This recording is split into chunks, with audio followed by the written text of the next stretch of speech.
Hello, everyone. Thank you so much for coming to my info session. Today, I'll be talking about my experience in Taiwan. And before I actually introduce myself and get started, I want to go ahead and just play a little video that I made actually a year ago about experience here. All right, let's start. Study abroad. It's hard to describe this inspiring yet challenging experience in a few words. In the CSUIP Taiwan program, I've met many wonderful people, yet it has challenged my identity to the core. But ultimately, I can confidently say that in 30 to 40 years, I'll still remember that once in a lifetime experience. Yeah, so it was just like a little video I made, kind of cringeworthy, but no, definitely, it kind of I felt like this was a really good way to capture my kind of feelings towards study abroad and my experiences there. I actually made this last year for one of my fellow ambassadors, but I just dug it up again. I just wanted to show you one here. So hope you guys enjoyed that little video. Right. All right, let's move on. So Stu- uh, there we go. Hi, my name is Aaron Dan. I'm currently a fourth year, so I'm a senior. I'm a philosophy major and I study abroad in the CSUIP Taiwan National Taiwan University program during the 2019 to 2020 school year. So I was basically a sophomore while I was studying abroad. So today I'll cover these are the things that I'll cover. So first, I'll just give some basic program information and then some basic program requirements that you might encounter if you're ever interested in this program. Next, I'll talk about some basic information about Taipei and Taiwan. After that, I'll go over the day-to-day life and culture there, and then I'll talk about food, one of my favorite topics. And then I'll talk about one of my memorable experiences there. And then I'll kind of push this program and be like, why should you choose Taiwan? And I'll do a budget breakdown as well to kind of further persuade you into choosing this program. And then finally, I'll give some lessons. I'll talk about some of my lessons that I learned and some tips while studying abroad here in Taiwan. Yeah, so I studied abroad with CSUIP Taiwan. The full name is CSUIP Taiwan National Taiwan University. It's located in Taipei, Taiwan. Taipei is the capital of Taiwan. Taipei is one of the top 25 safest countries in the world and is a highly developed country and city, right? And so I studied in National Taiwan University, or in Chinese, I'll be Taiwan Daxue, or you can abbreviate as NTU. It is one of the top 100 universities globally and top 25 in Asia. So it's very prestigious. Everyone who grew up in Taiwan and is going to go to university in Taiwan really wants to get into National Taiwan University. So it's a highly sought after university, and the education there is very high quality. Um, in terms of academics, you can earn major, minor, and GE credits there. So you can fulfill all the credits you need while you're in Taiwan. Also, in terms of tuition, that'll be the same as your home CSU campus. So whatever you're paying Fullerton right now, that'll basically be the same with some minor fees, of course, as what you're paying here in Fullerton. Also, language of instruction. Of course, there are many classes taught in Chinese, right? The local language is Chinese after all, but also there are many, many English courses offered in all disciplines that NTU offers. So from like science courses to philosophy courses. I actually took a philosophy course there. It was an upper division course, all taught in English. Very, very useful and convenient for me. So if you don't know any Chinese, don't fret. National Taiwan University offers many courses in English that will suit your needs. And in terms of the area of study, basically what your major is, you can basically be any major and just go to National Taiwan University. I myself, a philosophy major, right? Kind of rare for philosophy majors like study abroad, but I was still able to go because National Taiwan University does have its own philosophy department. And in terms of the most popular majors there or departments, that would be the business department, also business department. Technology is a really big thing there, especially computer science. In addition, there marine biology and biology in general. They're really good at that, of course, because Taiwan is surrounded by the sea and whatnot. So, National Taiwan University is really good in the sciences. Of course, there are many liberal arts studies as well, but National Taiwan University, most people go there for the sciences, for computer science, for biology, and all that good science stuff. So if you're doing science and you want to do research there, I actually had a friend while I was in Taiwan. He was a study abroad participant like myself, and he actually did research with the faculty members there in biology while he was studying abroad. So if you're doing science, National Taiwan University is a really good place to be. All right, let's move on. Let's talk about the program requirements real quick. Just want to get all of this boring information over with before I actually get to more of the fun stuff. Okay, yeah, in terms of GPA requirements, you need at least a 3.0 GPA. That's pretty standard. Class standing, you can be a sophomore, junior, or senior. Usually in most programs, you only accept juniors and seniors.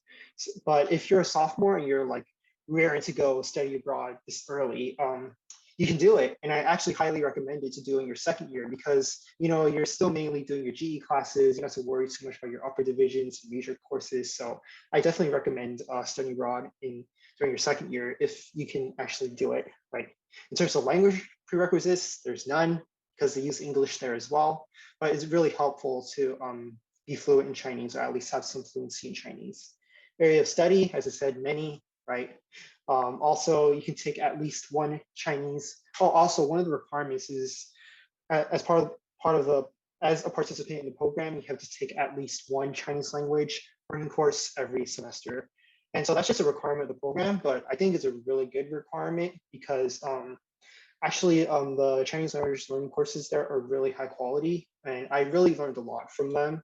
I was taking intermediate to advanced while I was there in Taiwan, and I actually learned a lot of new phrases and new ways of just putting words together that I wasn't able to get while I was studying Chinese here in America.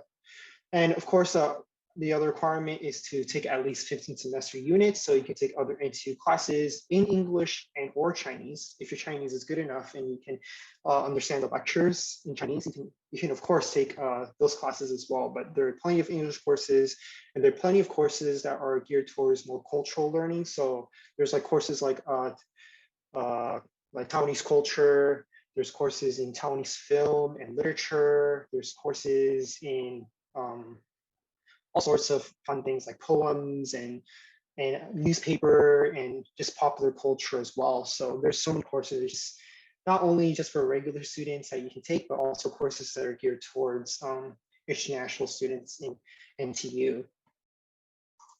All right, now now that I'm done with more of the boring stuff, I'm gonna go over more of just what Taipei is. What is Taipei? What is Taiwan? How does it feel like to be there, right? So, of course, Taipei, Taiwan is the capital of Taiwan. The population, actually, you can split it up. I'll show you later, but there are like basically two jurisdictions there that make Taipei. So Taipei City itself is like the center of the city. That'll be 2.6 million people. And then New Taipei City basically surrounds Taipei City, and that is around 4.015 million. So there's around 6 to 7 million people that live in Taipei itself. And Taiwan itself has a population of around 22 to 23 million people. And in terms of the spoken languages of Taiwan, it's mainly Mandarin Chinese. In Taiwan, Mandarin Chinese would be the de facto language in Taiwan. So everywhere you go in Taiwan, if you don't know all the other languages like these, just use Mandarin Chinese, almost everyone will understand.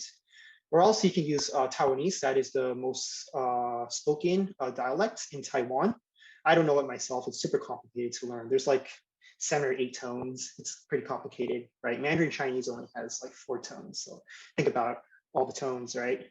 Also, there's Hokkien, that is like that's a variety of Chinese. That's from the southeast part of China.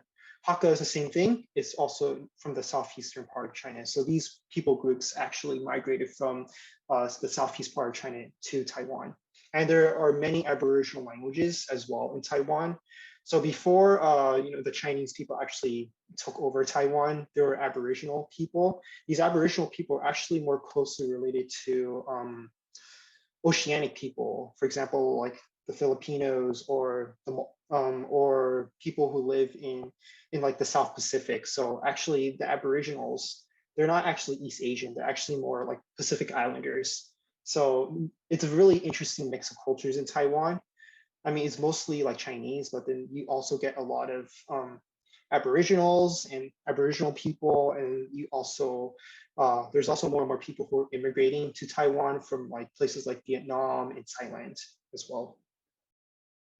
All right, so I just want to like show like a quick little map of Taiwan, or Taipei itself. Let me just move on to my browser. Let's see. Sorry about that. Okay, so here is so here's Taiwan, right? Let's see. Let's see. We're in America. Los Angeles is right here. So across the Pacific Ocean, Japan, right? And down here is Taiwan. It's like a little island right off of China. And right here is Taipei. Up here is the capital city of Taipei. This is basically how Taipei looks like from the air, right? It's a city surrounded by luscious green mountains. I can just go into satellite real quick. Oopsies, there you go. You can see Taipei itself. It's really green. There's a lot of hiking to do. If you really like hiking, I highly recommend Taiwan. Right, and so let me switch back to map view. Right here is National Taiwan University itself. It's like basically in the center of the city. This is Taipei, center of the city. If you heard of Taipei 101, Taipei 101 is up right here actually, right? And National Taiwan University is right down the road. And so you can imagine like, if you ever are accepted into this program, you're like right smack in the middle of the city. There's so much stuff to do here. Right, I don't think you'll ever get bored during your semester or year here. All right, let me go back to these slides real quick. So that's all I want to show you. Yeah, so that's basically how Taipei looks like from the air. Let's move on to some of. Ooh, all right. Oh shoot. All right. Give me a moment. All right. Yeah, let me just show you some photos so you can get a feel of how Taiwan feels. Right. So as I said, luscious green mountains surrounds the city itself. So Taipei is a very built up area. It's one of the most densest cities in the world. So if you can imagine like all these buildings, they don't look particularly tall, but there are a lot of people there. Yeah, let's move on. This is a photo of one of the main tourist attractions as well, one of the most significant historical sites in Taipei. This would be 自由广场 or Freedom Plaza in English. This is basically where like Taiwan was established by the original party or the Nationalist Party. Let's move on. I just want to include this photo. This is we can't find this in Taipei. This is actually in one of Taiwan's outlying islands. So Taiwan is like one big island, but then they also own a bunch of islands out like surrounding the island itself. And so this particular one is in Jinmen, which is like actually like just 4 or 5 kilometers away from mainland China itself. And so this little island called Jinmen has a lot of historical significance. A lot of wars have been fought here, and so it was really cool to be here and see that. Yeah, this is Jiu Guangchang, or the Freedom Plaza once again. I just wanted to include this as well. If you know, in London, I'm sure you see like a lot of videos about like these guards, these red guards in red uniform. They're like standing still, guarding the Queen's Palace. And in Taiwan, there's something really similar here. So this soldier is basically, he's standing still as well, and he's basically guarding. There's like a statue of Sun Yat-sen, which is a very famous and significant figure in Chinese and Taiwanese history. And so he is guarding him basically. And so I think it was really cool to show as well. Let's move on. This is like one of the views of the countryside. So I think behind me are, I think, wheat fields. And then this is like the eastern part of Taiwan. So the eastern part is very countryside, really, really beautiful. If you ever get to go there, I highly recommend it. Yeah, and so I just also want to show some like street images. So this is like a typical side street in Taipei. So it's like really, really narrow, a lot of scooters go around. Cars are just parked to the side. It kind of reminds me of Japan. I've been there before myself. Japan has a lot of these little side streets, really, really narrow as well. And so it's really interesting, right, to see those similarities. This is an example of like a night market. Right, and so it's really crowded. It's during nighttime. It usually runs from like 4 to 5 p.m. until like way after midnight. And so yeah, you get a lot of like street food. There's a lot of like clothes they sell as well. You can find them all over Taiwan. They just pop out randomly anywhere. And so I'm not sure which particular one this is, but this is like a really good example of how a night market would look like. It's kind of chaotic, but it's really fun with the atmosphere and the energy and whatnot. Right. This is actually like more of a better view, like a let's see, a POV view of night market, really crowded, right? Oh, this is a 水煎包, or it's like a bun, but then they cook it, they steam it, and actually the bottom is kind of hard. It's kind of like crisp, so I really like it. And there's like meat inside, right? And this is like another example of a street food you will find. This is chill, or in English, I think they'll translate to like literally ground watermelon balls. It's not actually watermelon, it's like a sweet kind of dessert. So if you see it, try it, it's really good. Yeah, and so that's just some of the views that you see in everyday views of Taiwan, or Taipei specifically. And now I just want to talk about what's the day-to-day life and culture as an NTU student. So like what would like a day in a life would be, right? So I'm just gonna like narrate through. I'll touch on transportation. I won't touch upon mobile data, but then basically it's really cheap. Actually, I just had to pay like $50 for like half a year's worth of unlimited data, super cheap, $50 US, sorry. And in terms of the currency, you use New Taiwan dollars. I'll touch on that real quick. And then we'll also look at how National Taiwan University looks like. We'll look at some of the classrooms, libraries, and the landscaping. We'll also look at some of the recreation we can do. And then finally, I'll introduce you some of like the food that you can find in Taiwan. Yeah, well, let's start. Right, so let me go back to my browser again. This time, I just want to show you like, all right, let me start over. All right, I just want to show you, all right, let's start. So this, imagine this is like the morning, right? You're trying to get to class. You live right down there. That's like the dorms, right? I actually live there myself. You're trying to get to school. You're gonna basically be walking there, right? And so, sure, you're walking. That's kind of boring. Sure, main transportation, walking, boring. Not really, in my opinion, because I want to first point out, look at the sidewalks there, super narrow. It's very chaotic, right? You get like a lot of these scooters just like going down the street. So you actually have to pay attention to where you walk. You can't like stare at your phone while you're walking. It's pretty dangerous. But then on the way, if you're hungry, you can also like grab something from here. That's probably like 15 NT dollars, or around like or around 50 cents US. So you keep on walking down. Let's see, in terms of transportation, right? You can walk, right? If you want to go to school, you cross the street right here, or you can also take a bike. I mean, you can see plenty of people who just have a bicycle that they own. But then if you don't have a bicycle, you're too lazy to own one, you can also pick up one of these. These are called U-bikes. They're basically, they're bike share, right? So they're stations all over Taipei. And then if you want to just ride a bike, you basically just tap your Yo-Yo card or Easy card, tap it, and then in your card, you already have money. You just tap it, get your bike, and then go, right? And so if you don't want to walk, you can also bike. Also, I want to touch upon like the last form of transportation you'll probably be using. That'll be the buses here. A little bit more complicated to use compared to the metro, but definitely doable. Just use Google Maps.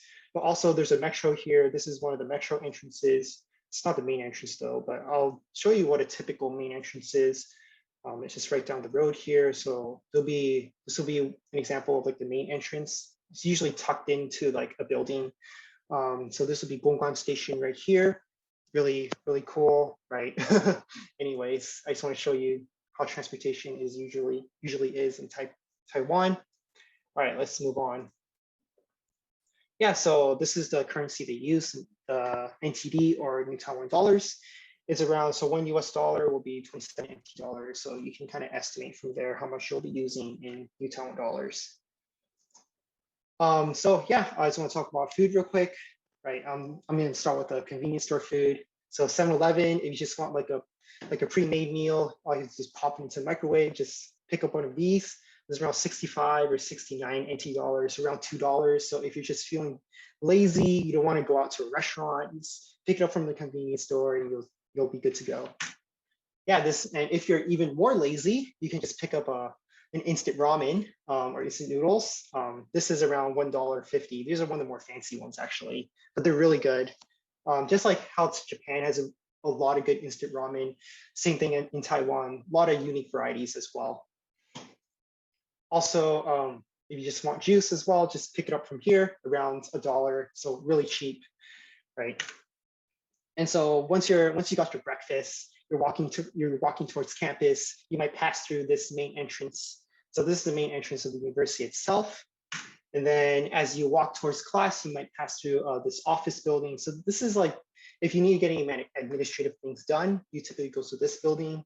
This is where the global office is located on the NTU campus.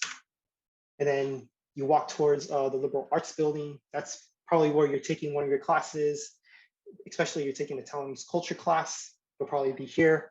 I don't have any photos of the inside, but it's really modern looking. And then once you're done with classes, you're like, oh, you're hungry. Let's get some lunch. So NTU has a lot of cafeterias scattered throughout campus and convenience stores. But this is how what a typical cafeteria or canteen would look like. You just get your food, you sit down, you eat, blah, blah, you're done, right? But if you're in a hurry, you can probably eat something like this. This is a typical Taiwanese dish. It's basically rice, but actually minced meat over rice, something really quick to eat, right? And then after that, you probably want to go to the library, maybe study a little bit. And so the library's back here. It's not a photo of me. Let's just get me out of the way first. This is NTU, the NTU library itself. This is the main library.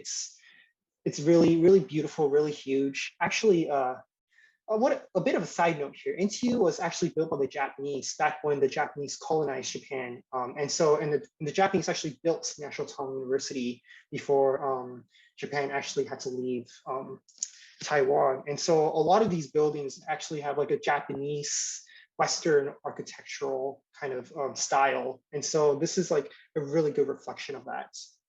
Yeah, and so after that, you're done studying. You might be kind of tired. You might be going to your next place, right? And so you might pass by Drunken Moon Lake, or in Chinese, that would be 醉月湖. That's located within campus, really beautiful lake. A lot of people like to go there on dates or take pictures or eat there. So really beautiful place. And then, yeah, so maybe if you're going to like a student club during the afternoon or evening, you come to this place. This is the second student activity hall. There's also like a convention center within this building. It's a huge building, but yeah, the student clubs are usually right here. Or if you fancy a movie, there's a movie theater right nearby. You will go to a movie theater like this. Or if you want to play an arcade game, you'd go here. This is a typical arcade. You can find these all over Taipei. Right. And so, but if it were me, I want to go to a hot spring because I want to treat myself, right? And so I would take the metro from Gongguan, where NTU is. I'll take train all the way up here to Beito. This is where all the hot spring areas is. And I like to go to this specific one called Kawayu, or in Chinese that would be Chuanyu. For some reason they use Japanese here, so you pronounce it as Kawayu because Japanese influence as well, but it's Chuanyu in Chinese. But it's actually a Japanese style hot spring, so you be naked with other people, but really, really, really nice, really, really cool to go to. Really nice place to relax. Yeah, and so that would be like a day in the life, right, of like someone like me, or like if you want to study abroad in Taiwan, that'll be some kind of a day in the life in Taiwan. Now I want to talk about food real quick. Right, and so let me just go through real quick. This is Hong Shao Niu Mian, or this will be beef braised in like a pork soup noodle. So really delicious. Kind of like one of the signature dishes of Taiwan. Hot pot, shaved ice. There's so much shaved ice everywhere. It's super delicious. This one in particular, you like pour the boba over the shaved ice. Oh, it's super delicious. Anyways, this is boba, of course. This particular one actually uses, I think, actually fresh milk. because usually in boba, they use condensed milk as part of actually the milk tea, but this one uses fresh milk and it's really, really delicious. This is some indigenous food I had while I was on a trip. Really interesting. They actually cooked it over like a campfire. Really fun. This is actually like how you would eat it. You'll eat it like within like a bamboo, kind of hollow bamboo, right? Yeah, and as I showed earlier, this is like really quick food. If you ever want something fast and easy, just get that. And this is actually soba, Japanese soba. You can find it everywhere in Taiwan. There's a lot of food you can find in Taiwan. This is just a few of the many types of dishes you can find in Taiwan. There's like Taiwanese food, of course, Chinese food, Japanese food, Western food.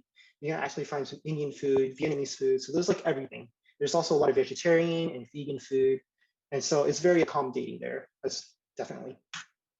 Or if you're lazy, you know, of course, go to a convenience store. These are the main brands in Taiwan, but the ones you would mostly see are Family Mart and 7-Eleven. Yeah, or you can go to a night market. This is the most popular one, Shilin Market or Shilin Sichang, right? Really popular, famous, really big night market. And this one is Gongguan Market or Gongguan Yesi. This is like located right next to the dorms, or basically right next to NTU, and really crowded as well, but a lot of good food. So it's all about eating, right? All right, I'm kind of running out of time, but anyways, let me just talk about one of my memorable experiences in Taiwan now. And so I want to highlight one of the volunteer programs we did, which is International Companions for Learning.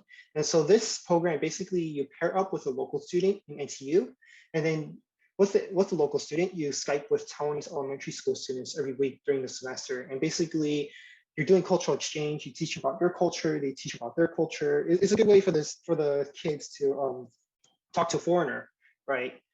Especially if they're from the countryside, they don't really encounter any foreigners. And so it's a really good way for them to like open their mind, right? And one of the good perks about this program is that you get to go on free trips, also by ICL. You can see your students and see parts of Taiwan that tourists don't go to, especially the countryside, right? And so show a few photos. This is me doing Chinese calligraphy. I kind of suck at it, but anyways. This is countryside once again, I showed earlier. This is one of the fishing villages I went to. This is like a really small island called Xiaoliuqiu, right off the coast of the south of Taiwan. Really beautiful, pristine fishing village. I actually had some students here, so it was a really, really memorable experience for me. This is one of the people I met while I was in another ICL trip. It was like a really local restaurant at some town I forgot the name of. Anyways, I think it's fine if it shows face. So also this is when I went crabbing back in that island off the coast of Taiwan, right? Crabbing, right? Yeah, and so I'm almost done with my presentation. Sorry if it may go over, I'm already over time, I'm so sorry, but why should you choose Taiwan? It's cheap. I say is around half the cost of living of Los Angeles. 2, it's highly developed. The infrastructure is highly developed. The technology is highly developed. It's really cheap. So if you want to specialize in technology, especially semiconductor technology, go to Taiwan because Taiwan is #1 in semiconductor technologies. Basically, Taiwan manufactures a lot of the CPUs that we use day to day. Also, if you want to study traditional Chinese, Taiwan's a good place to do so. Also, you want to study Chinese in a democratic free society, that's a good place to do so also. And also, last but not least, I just want to say Taiwan is like the hidden gem of Asia. And so there's a lot of things to do there, but not a lot of people know what Taiwan is because first, people usually confuse Taiwan with Thailand, and Taiwan is not really well known. So anyways, I just want to highlight that as well. And so I just want to do a budget breakdown. Basically, it's really cheap. I'm kind of running out of time already. Basically, really cheap. Just for example, I just want to highlight the dorm rent, $260 a month for 1 bedroom and 1 private bathroom, super cheap. Meal expenses is $5,000 for the whole time I was there. So it's definitely really affordable if you're looking for something affordable. And just last but not least, some lessons and tips I've learned while I was in Taiwan. First of all, you gotta be proactive in making friends, especially local friends. Local people are very busy with their lives, so you gotta be proactive. They won't come to you, you gotta go to them. Second, be proactive in finding opportunities to practice a foreign language of the country you're in. Same thing about people being busy, right? Third, get an ATM bank card that has no foreign transaction fees. You can pull out money from any ATM in your host country. I got one of those myself, and I definitely saved a lot of foreign transaction fees, and I was able to pull out money whenever I want. So definitely very helpful. Also, take lots of photos and videos. I kind of regret that. I did not do enough of that, but definitely take more of those. 5, travel much as possible within reason while you're studying abroad. I regret not traveling as much as I wanted to. And so definitely travel more. You're in a foreign country, you might as well do something different from, say, if you're here in LA, right? Yeah, so sorry I had to rush the last part of my presentation, but do you guys have any questions for me? I see in the chat there are a lot of questions for me.